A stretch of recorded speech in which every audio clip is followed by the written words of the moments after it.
In this short tutorial here at M2 Fitness Pros, when a new member or prospect comes to our facility, we want to help them to understand some of what apparently becomes a challenge when trying to interpret a lot of information out there on the fastest way to lose fat.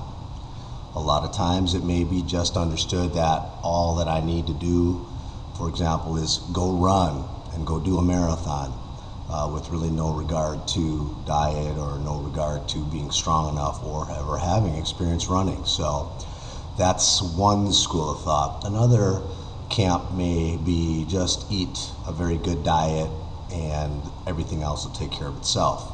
And of course, in this scenario, if the person isn't active and they sit at a desk all day and then begin to become more active on the nutrition program only based style, falls short energy-wise.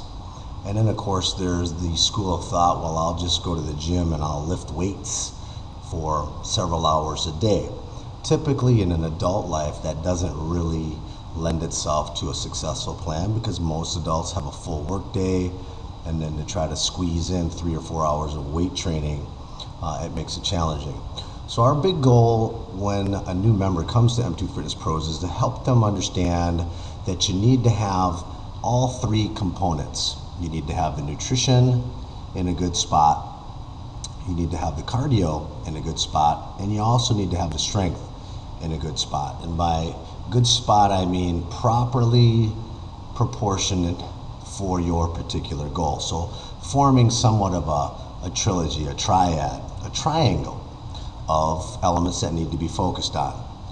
Now, when coming aboard, you may have had experience with any one of the three or two of the three, but for best results, you want to focus on all three areas. Now, what we're doing when we start to move into implementing all three of these strategies is our goal is to speed up our body's metabolism. And this is basically your body's natural furnace and how it processes and metabolizes food. And as we go through the process of taking food in, stripping the nutrients and micronutrients, and our body using them for what it needs for energy, the body will begin to actually start to turn up its temperature. And this is part of the basal metabolic rate increasing its natural production of energy.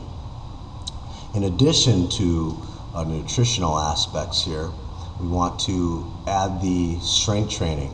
By doing this component, if we can burn more calories per hour while at rest, we can burn as much as 50 calories per day for each additional 1 pound of muscle.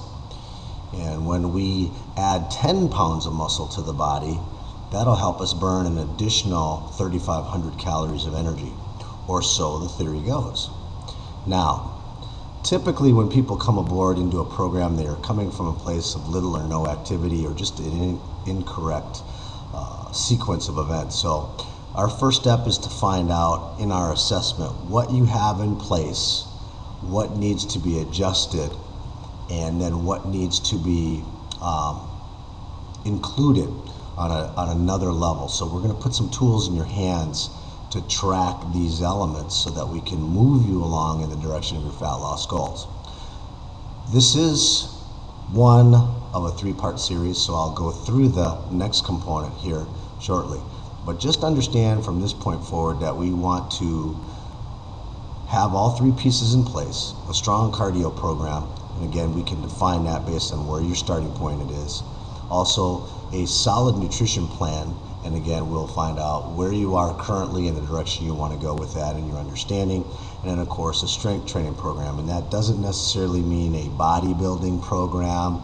It may be just body weight conditioning. It may be lighter handheld weight. It may be tubing, bands, medicine balls. So there's a variety of things that can be implemented, and then a stair-step approach moved up as you increase your abilities.